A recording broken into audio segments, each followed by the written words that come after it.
Hello, everybody.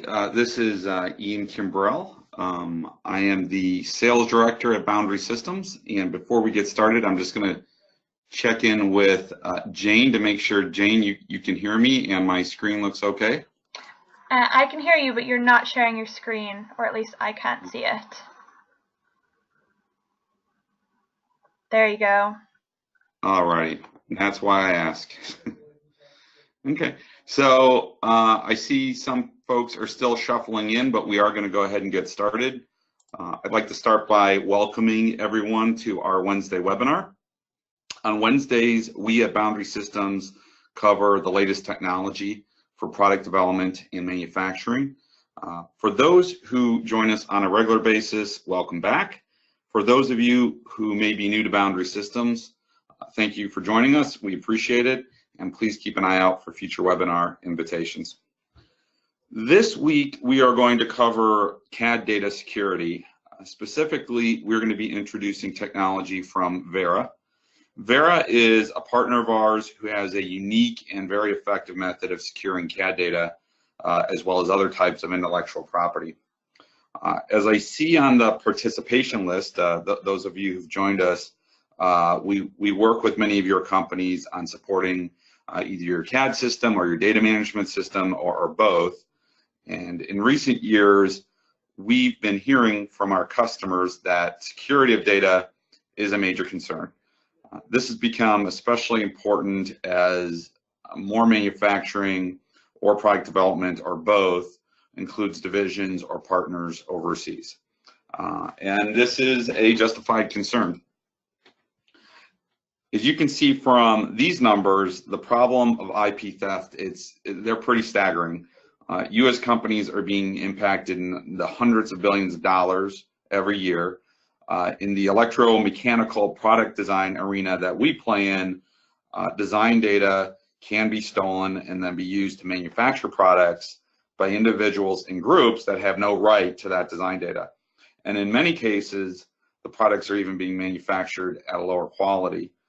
So we have a customer not too far from our headquarters who last year was actually having products returned, and their products he never manufactured, their company never manufactured. So they were being manufactured by somebody who'd stolen their design, but they were close enough that the end users thought it was manufactured by them. And that's how they discovered that their products and their IP were being misused in the marketplace. And of course, they were losing business.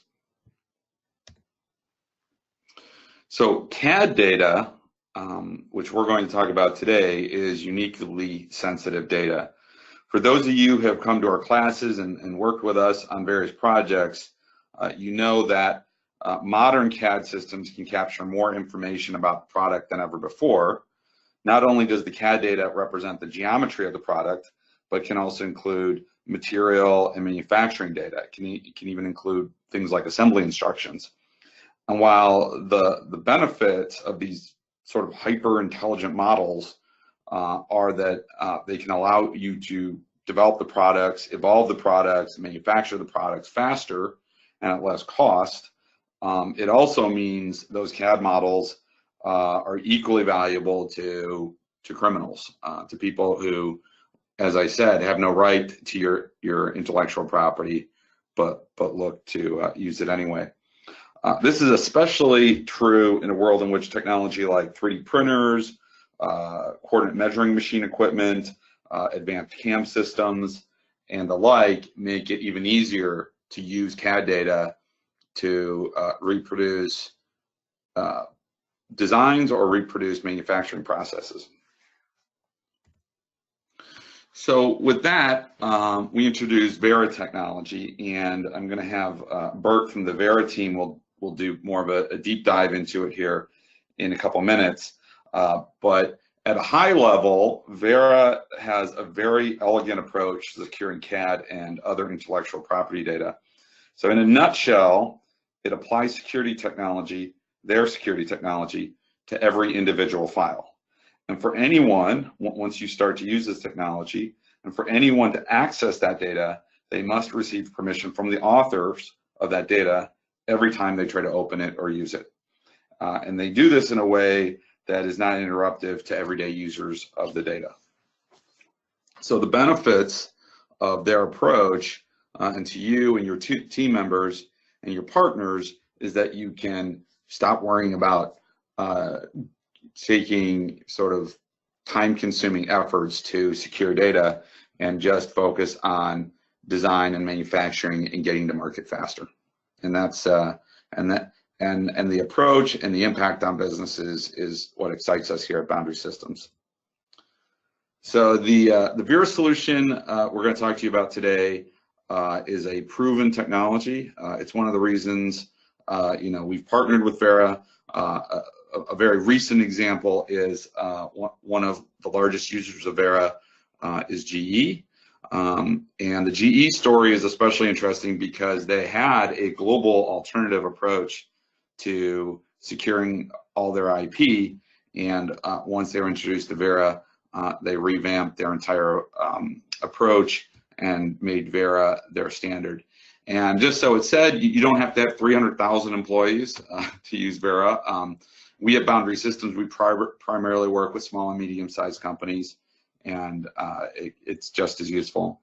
And the other reason I think GE is interesting is that, as most of you probably already know, GE manufactures in every corner of the world.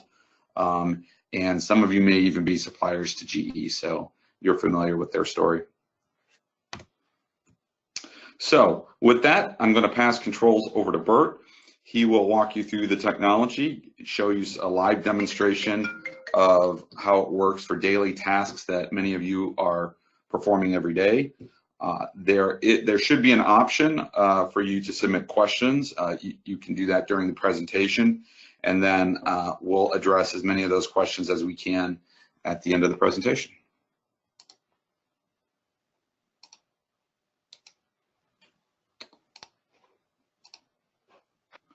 Thank you, Ian. I'll go ahead and show my screen here, and I've got a few slides that I'm going to run through as well. Just kind of talk about our technology and how we work with our customers, and then we'll dive into a live demonstration here. So hopefully everybody can see my screen okay? Nope, not yet. Not yet? I'll give it a second.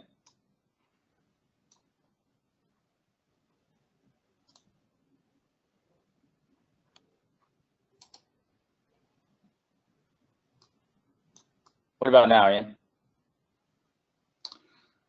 I'm not seeing it. Jane, are you? No, not yet. Okay, let me try sharing it again here. Yeah. Popped up for a second. There we go. There you go. You look good now. Okay, great. So let me just go ahead and we will, like I said, we'll present some slides and we'll walk through this here. But, Ian, you raised a lot of good points in terms of just the sheer volume of impact that the threat landscape has to organizations' critical IP. And when we think about how we work with our customers, you mentioned GE. We've also worked with many others in the manufacturing space, from medical devices to large aircraft terminal manufacturing as well. And these customers of ours and the manufacturing business as a whole represents a massive amount of innovation that's coming out of our private sectors and public sectors within the United States, responsible for up to 12% of the GDP of the nation. And with that comes a lot of responsibility for these organizations to maintain that level of protection and control over what's most important to them. Essentially the IP that drives their revenue and their business. And when we look at where the threats are coming from, we see that this is a threat that is primarily coming from external resources, not just necessarily malicious resources, but threats that associate with your partners and your third-party manufacturers. You may be doing the actual IP design of a critical part or system or a whole product, but you're working with third-party ad agencies, you're working with third-party manufacturers, And so whether that's malicious or not, these threats are more and more coming from, the external sources. And, the type of data that's being stolen is, what is considered the most valuable to you. Even if somebody takes, thousands of documents at random, they're capturing not just your, your designs, but also your trade secrets around, chemical processes and imagery and marketing materials and schematics and things of that nature.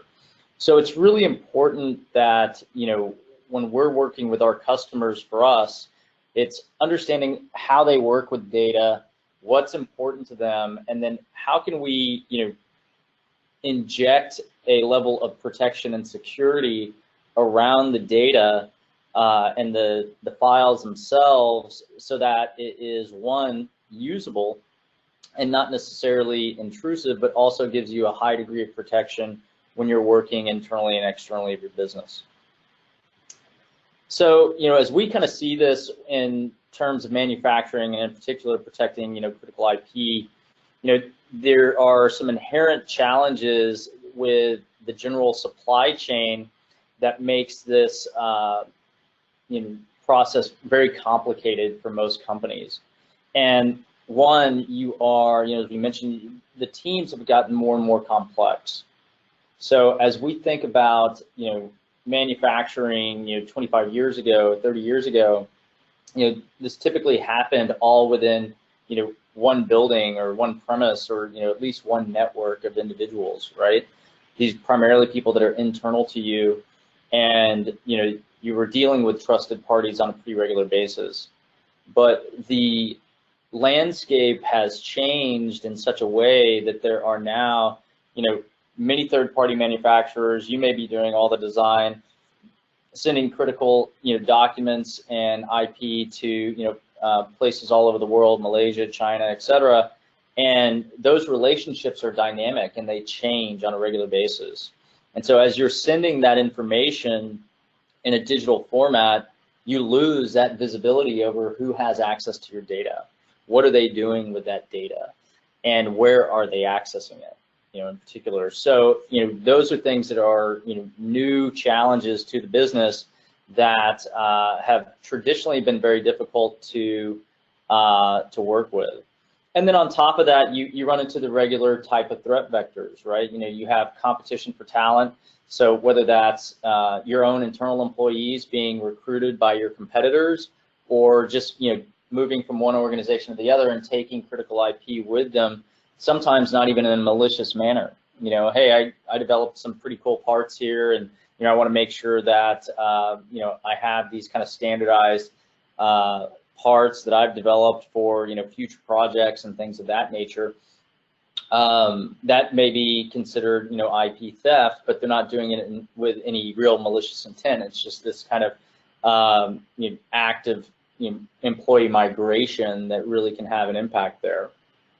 Additionally, there is always the aspect too of just persistent attacks on what's important to you, and that could be competitor sabotage. That could be somebody coming in and trying to learn your trade secrets, understand your chemical processes for developing new alloys.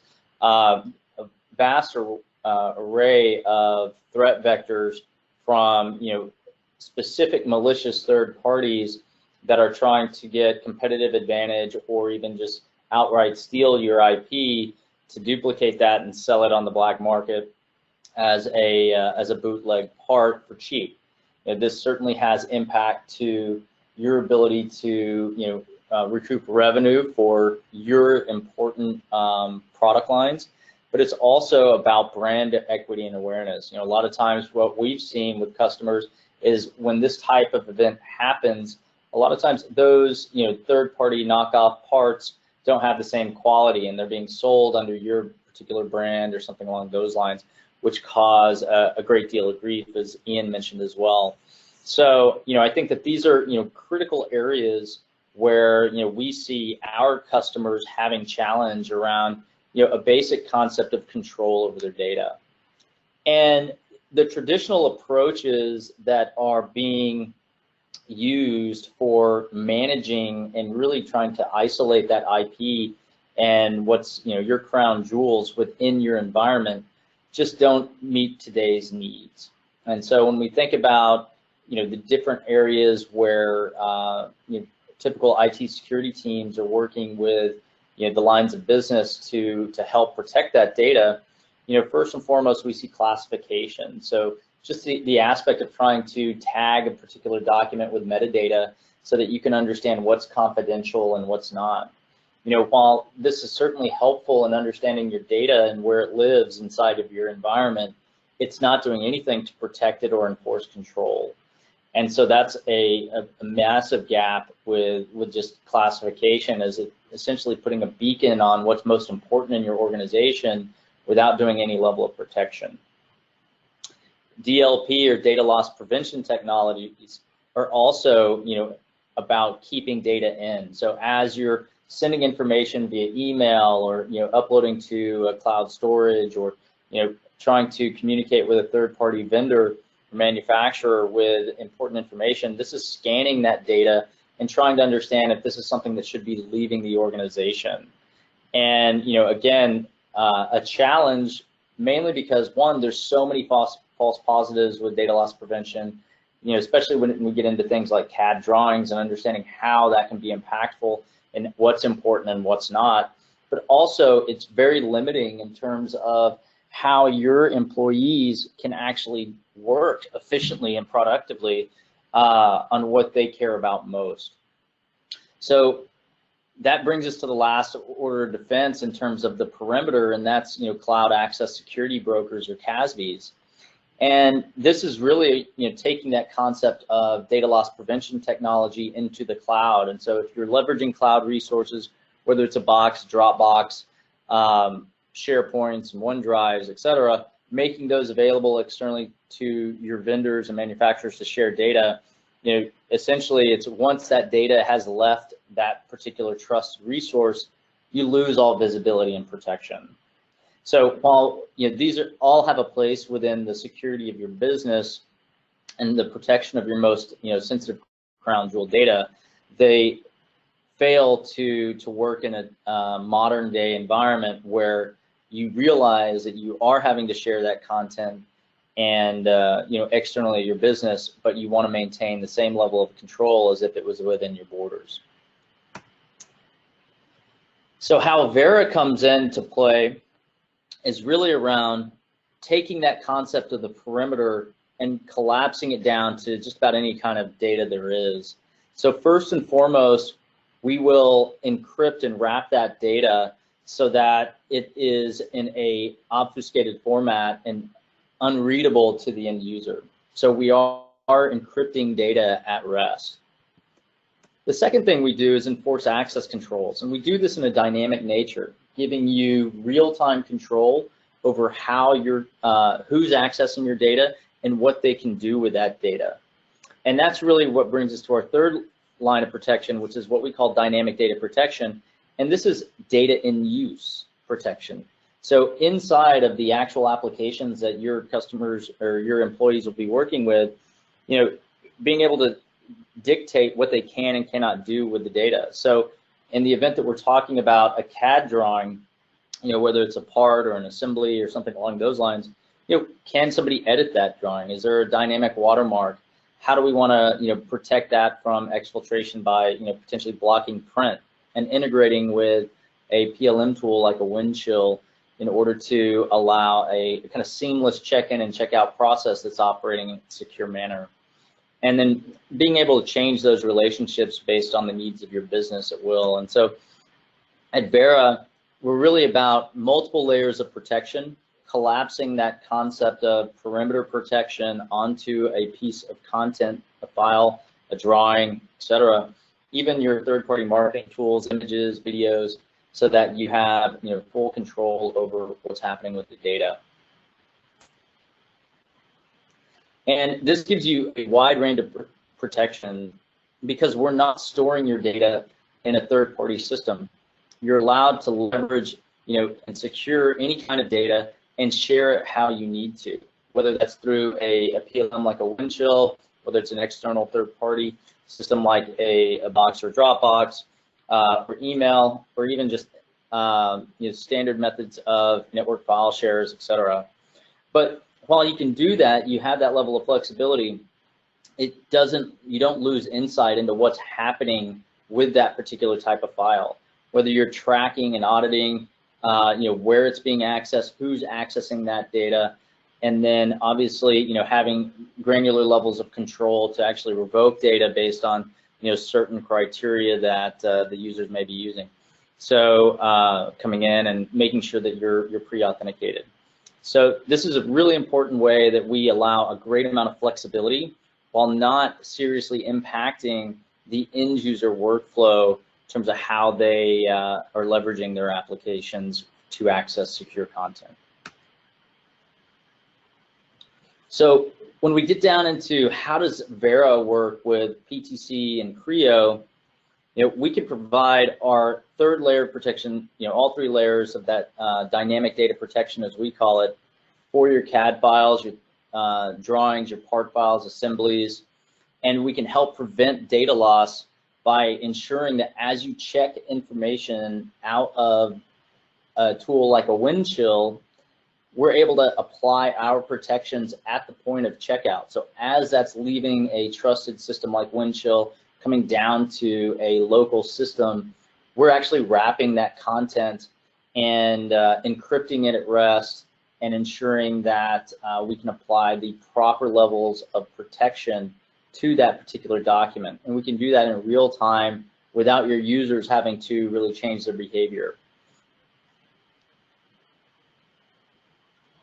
And this is really what's important, is how we can provide that level of protection and within the application itself. So even though you're working inside of a Creo, you're still protected working on encrypted content. So that content, as soon as it's coming down to your system, it is encrypted, and the application itself doesn't even really need to be aware that Vera exists. We're operating in between the application layer and the operating system so that we can do a vast amount of protection on the data loss prevention areas, or the egress aspects of the data, directly within the application. As you see in this picture, and as we'll see here in just a bit in the live demo, this allows us to do a great amount of capability with the application itself, whether it's dynamic screen watermarking, customized watermarks that you may want to put over the actual application. So if somebody was to try to snap a picture, it's going to bring that information right back down to the end user's email address. Being able to do things like block screen capture and then track the usage of this file outside of the PLM in the event that somebody's trying to share this with a third party that shouldn't have access. And there's a wide variety of policies and capabilities that we can bring into this, including things like time bombing of data and ensuring that you have authorized users and overall control over what they're doing. And this is really the core message of what Vera is trying to do with our customer base, is give them control over their critical information, their critical data, even after it's left, quote unquote, the physical control of the organization. So let's go in and we can take a quick look at the examples here, and we can all still see my screen. What I'm going to do here is simply go through a few flows so we can kind of get a better picture of how Vera works within a Creo-based environment, as well as with some other types of data, and show some of the real-time capabilities that we have with that particular environment. So here what we see is the Vera administration portal. So this is a centralized location for how you can become aware of what's happening within your environment, as well as how applications and files are being leveraged within that particular ecosystem. And I'm going to come back to this in just a few minutes. So let's go ahead and open up Creo. So here I have Creo 4. I've also got it tied into Windchill. So if I come over here and look at my workspace, you can see that I have a wide variety of parts and assemblies already created here. And I'm going to warn everybody up front, I am not a designer or a part manufacturer, but I will attempt to showcase what I can. And so as we come over here, I'll go ahead and check out a particular part. So I've checked out a part here to my local system, and then I can just open that directly within Creo.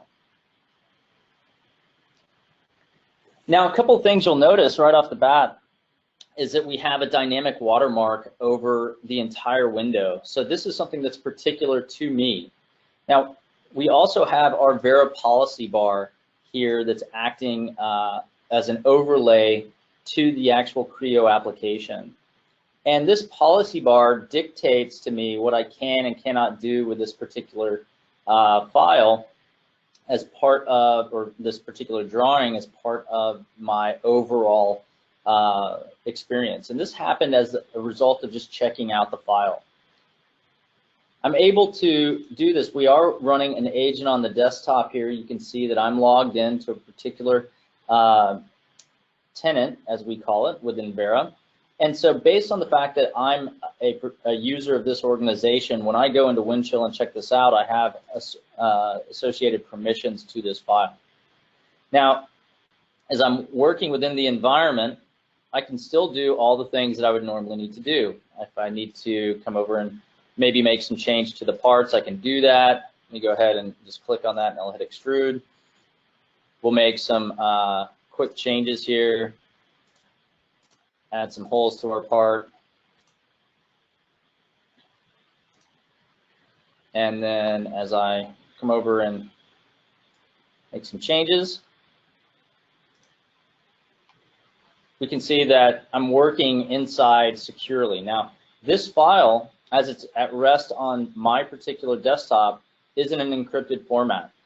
This is not something that is being decrypted to a temp storage space. We're actually working from an encrypted file so that it's protected at rest the whole time it's on the endpoint. Now, if I want to come back and check this in, I can simply check in the file. And if I close it,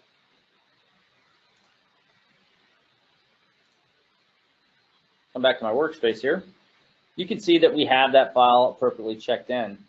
Again, opening it up, you can see that those changes persisted. So we're able to actually send this information back and forth within the Windchill environment in a secure manner. The act of checking in the file, checking in the drawing, actually decrypts it back into the Windchill environment. And when I say decrypt, I mean the Vera protection is removed before it's securely stored within Windchill. And that's an important aspect of this, is that while it's the actual drawing or the assembly or part, etc., resides within Windchill, Windchill is considered a trusted environment. So that any of the activities that need to take place within Windchill in terms of search, in terms of metadata tagging, organizational aspects, etc., those are all maintained and are not broken by this process. Only when the file is checked out and local on the machine is Vera wrapping our level of protection, our military-grade encryption around that particular type of asset, so that when it's stored at rest outside of that trusted Windchill environment, do we see these levels of protection. Now, in the event that I want to come over and make some additional changes, I certainly can, within this environment. And you can see that I have access based on my policies to print this document, or I can actually make changes and save a copy of this as a backup if I needed to. All the while, that copy will be maintained as part of that protected ecosystem. Now, if I come over here and close, and then come back over to our environment here, I want to note a couple things of what we've seen here. So first and foremost, I'm going to come over to our audit. Let me just go ahead and maximize this window. Look at the audit data, and I can see that I've been working with a particular file. And if I click on that, I can see that we have, I've been granted explicit access in a certain manner based on the act of checking out the file. I can also see if there were additional file names or other copies of this file in existence. Coming in here, I can see how long I viewed it. You can see that I edited the file contents with a particular policy. So all the interactions that I've had with this particular document since I opened it are being captured and audited, so that even though you may not have access to this, you may be sharing this with an external manufacturer, you can tell whether they're trying to take actions. Did they try to take a screen capture? You know, what actually was occurring there that they were trying to do as they worked with your particular IP. Additionally, we can leverage public IP lookup to understand exactly where people are accessing this content. So in this particular case, I'm working in the Palo Alto area, and you can see that the times that I've opened this file are getting traced back to a particular location.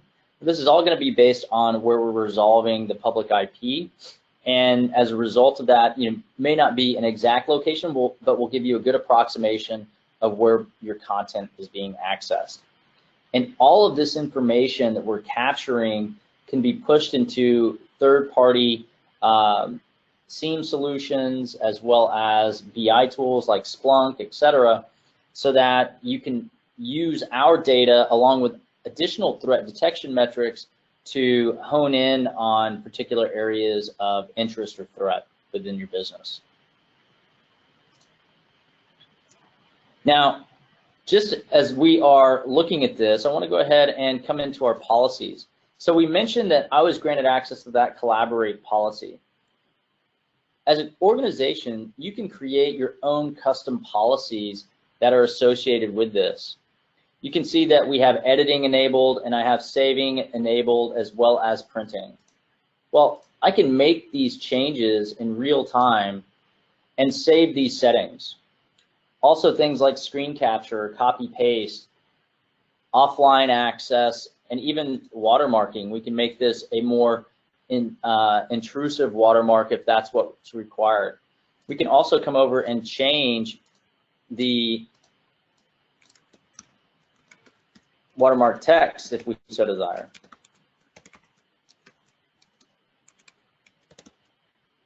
Now, if I come back over and save, this policy has been updated. And as a result, as users go and work with that particular document, those policies will change in a real-time way. And we can even go and change how that actual rule or configuration is set up, to where based on the actual rule that we have here, you can see that in order to distribute these protections across my organization, it's just a simple graphical interface for how I may want to build out this particular rule. I can associate a particular application, Creo and Windchill, and then just save the rule. And what I'm saying here is I want to make sure that as we check out content from Windchill and we're working with a Creo-based environment, we want to apply a specific level of protection. And we can actually change the owner of the quote-unquote owner of the file as Vera understands it. And that's very important, because when we think about changing of ownership and the ownership of these, you know, sensitive critical IP that you're developing within your environment, the owner may be a service account that's representative of a particular group, a research area, a product team, etc., so that at any given point in time, if you do need to make changes to the relationship of a particular end user or group of end users, you know that the organization has full control and not a particular user. So we'll come back over here now and look at that same drawing. Open up my workspace again. And now when I open that in Creo, oh, a little bit of a second here. Sometimes it takes a minute or two. Come back over in here.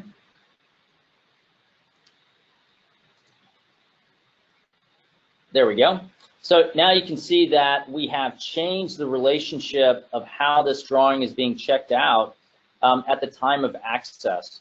You can see that we have updated this watermark pretty heavily. It's got new text. It says Vera Confidential all over the drawing. I can still work and manipulate the drawing as I need to based on the fact that I can edit, but I'm not going to be able to actually save any of these changes. If I try to come over here and go to save, hit OK, I'm actually going to be blocked from doing that. If I try to come over and print the document,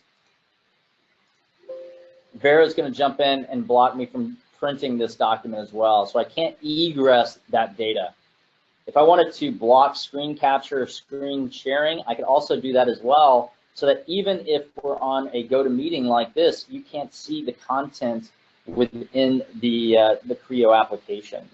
So a great amount of control, of course, all of this being audited as well as being protected with our dynamic data protections as well. So this is great for, protecting, your drawings and allowing your teams to work in a secure manner across different types of environments, different types of tools and things like that as well. But we're also not limited to, come over here and close this out. There we go. Oh, 1 second here. There we go. Great. But we're also not limited to working with drawings and parts and assemblies from a CAD tool. There are a lot of different aspects of how you document your most critical IP. Some of that which could just be a standard JPEG image. So in this particular case, you can see that we are protecting this file. And again, it's operating in the standard image viewers that you have today. It could be Illustrator, it could be Photoshop. In this case, we're just working with an image within a particular environment. And you may be sharing this content with third-party manufacturers, ad agencies, your web and marketing teams, as you're going to put up new parts on, a store catalog or what have you. And as a result of that, during the course of this process, the relationship that you may have with internal and external third parties may change. In this particular case, I've blocked copy and paste. If I try to come over here and do a Control-C copy, Vera is actually going to block me from trying to take a copy of that particular file. And we can also go one better, and if we come back and look at the activity history on that, come over here and go back to Files, I can see that motor example JPEG. Again, we can see that entire activity history, copy and paste being denied, blocked from editing, all of this activity associated with that secure file. Again, we also have the access locations as we've seen. However, we can also, because this is a discrete file, makes it very easy for us to actually come over and just revoke access at any given point in time. I can give access to other members if I wanted to. Looking at an entire domain, if I wanted to come over here and give everybody at Vera.com a particular level of access, they're trusted parties, I can do so. I can look at Active Directory groups, give them another level of access, and dynamically change who can control or access this particular type of file. But this also means that I can discreetly revoke a user, a group of users, or an entire domain independently at any given point in time. So that now as I remove my actual level of access to this particular document, coming back and trying to open that document, you'll see that I'm actually prevented from doing this. Now, this could be any number of Word documents, Excel docs, media files, whether it's audio, video, JPEGs, PNGs, Adobe Illustrator files, Photoshop files, anything that could be associated with what's most important to you. As you're sending this external to the business, we can block this level of access to the product, to your critical IP anywhere in the world without our software even being installed. So this means that you have a high degree of control, a high degree of visibility into who's accessing your data and what they can do with it.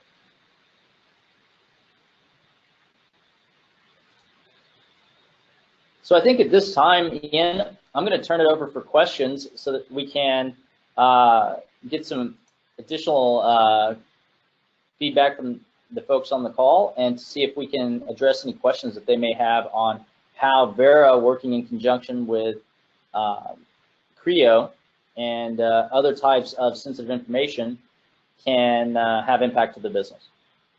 Okay, thanks, Bert. So if you have questions for Bert, you can go ahead and type them into the questions area of the screen. He will see those. While you maybe put some thought into those questions, I'm going to go ahead and run just a couple quick polls if you would like to participate. So this is the first one. It's just a couple, and you should be able to just click one of the options there.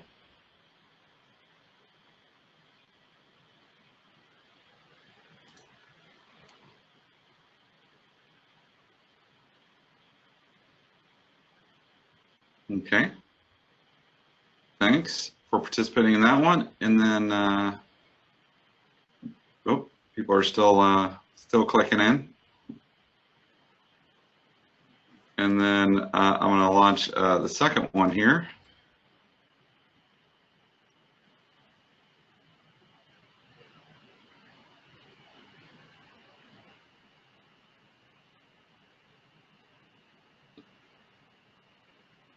So yeah, just give us a little bit of feedback on how useful it was specifically to you.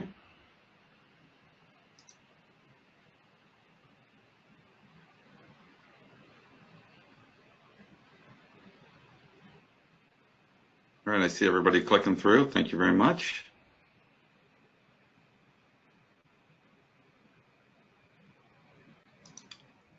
And Bert, I'm not seeing anybody's putting any questions in,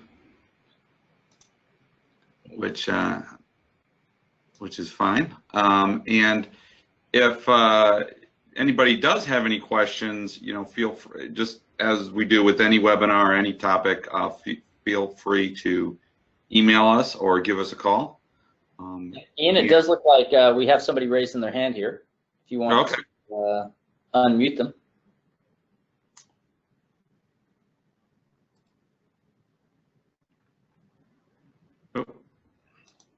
I'm going to let you do it, Bert, because I think you have that power. Yeah, no problem. And so, Daryl, I believe you should be able to ask a question. All right, I have a question. What about snipping tools? I know a lot of people get screen captures from snipping tools. Does Vera protect against something like that, or do you just get the watermarks? That's a great question. We absolutely do protect against snipping tools. I can actually run through a quick view of that while we're talking about it. The biggest challenge is the snipping tools are also considered things like GoToMeeting that we're in right now. So by making a change to the policy, it'll actually gray out the screen for a particular image. And but we can block against the standard screenshot capability of the operating systems, whether that's on Mac, Windows, etc. But we can also block against third-party snipping tools like a Snagit, a green screen, you name it. We're blocking that level of activity. So okay, thank you. View only here. I'll try to do a quick change of the view only policy. So you notice we have a screen capture here. We can actually turn off that or disable that activity for this policy. And then if I come back over and look at that motor example and give myself access again,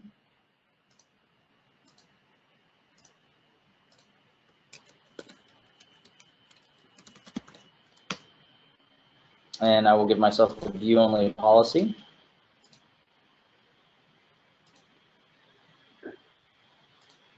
You can see that I have been granted access back to that particular image file. Now, I got to open it up.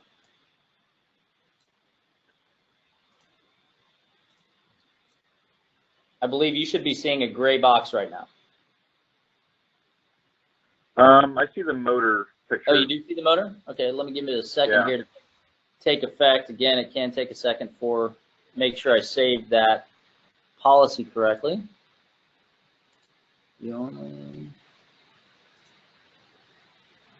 Screen capture, save the setting. Ah, I know why. I have multiple levels of access here. If you recall, we gave the entire Vera.com collaborate access. So let me go ahead and change that as well. Now, because I was Bert at Vera.com and Vera.com is granted a different level of access, we default to the latter. Now coming back to open that up. May take a second to kick in here.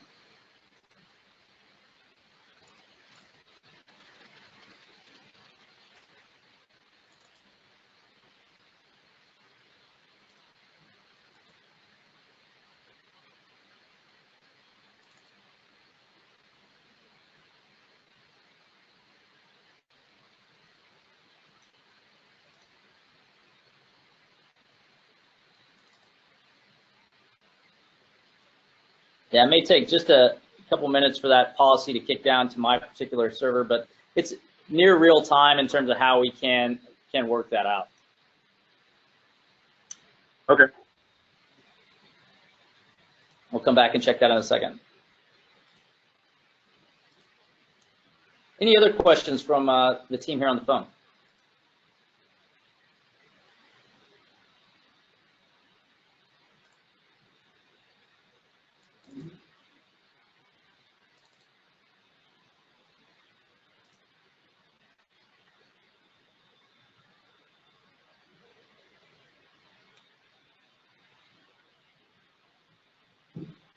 Okay, Ian, anything else from your side today?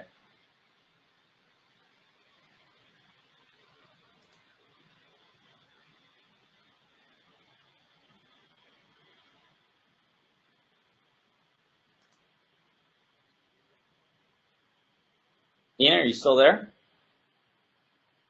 Sorry, I was talking to myself on mute, but I was saying, no, that's it for us. Bert, you did a great job. We really appreciate it, and we appreciate all the attendees' time today for joining us. And we hope to see you guys on future webinars. Thanks, everyone. Great. Thanks a lot, everybody.